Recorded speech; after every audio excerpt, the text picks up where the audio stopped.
Hey, ladies and gentlemen, this is Carmine Sabia for Explain America, and it looks like we have found Mitch McConnell's replacement. It's all but sealed. Before we get started, please make sure you like, comment, share, and subscribe. Those little things really help us out, and they help our channel continue to grow, and we really appreciate it.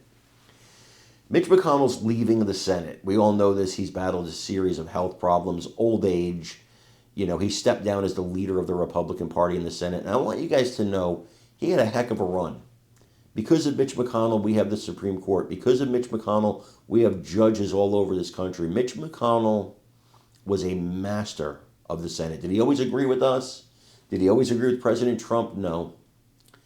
But conservatives owe a lot of victories to Mitch McConnell. To me, the absolute unequivocal best Senate leader in the history of the United States Senate, the whole history. I'm going back to the beginning of the Senate, the most effective and best leader any party's ever had. So I think that it's nice, sometimes we disagree with him, sometimes we're angry at him. But the fact is, give the man his flowers. He's done a lot for conservatism, a lot more than almost anybody. That being said, he's leaving. It's time to replace him. And the guy whose name is being floated, he didn't deny it. What he said is, we're waiting for President Trump to weigh in. He's one of your favorites, I imagine, and he's certainly one of my favorites. My good man, CNN reporter, CNN correspondent, I should say, or commentator, the great conservative Scott Jennings. Boy, would I love to see him take that role in the Senate. I want you guys to watch this, and let me know what you think in the comments. Enough questions on CNN, and I saw a report you may be considering a Senate run. Is that true? Are you considering that? Man, the internet's a crazy place. Long way until next May.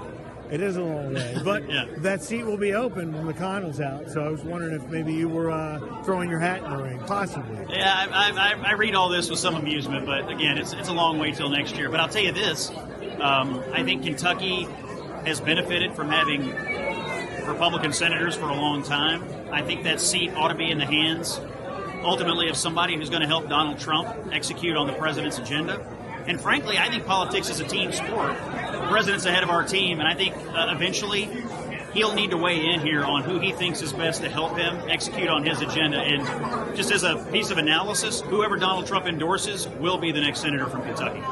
Because you've got Rand right now and McConnell both pushing back on the tariff actions for Kentucky. Yeah, so. They've had their differences with Trump on that. I mean, look, a lot of Republicans have, and no Republican really pre-Trump had necessarily been trained to believe in this particular idea. I mean, the party orthodoxy here was not oriented around tariffs. Yeah, free trade. Yeah. But that shows the power of Trump, and it also shows the changing nature of the party.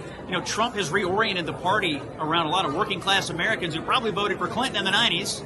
Now they're voting Republican and they're voting for Trump. So anytime you change constituencies, I think it's natural to see evolution in the party's platform. And so I think that's why it's happening. But there are certainly going to be some Republicans who have some differences of opinion. But there's only one president, and Trump's the unquestioned leader of the party. Yeah. Thank you so much. I appreciate it. Real quick, you mentioned the 90s. He's not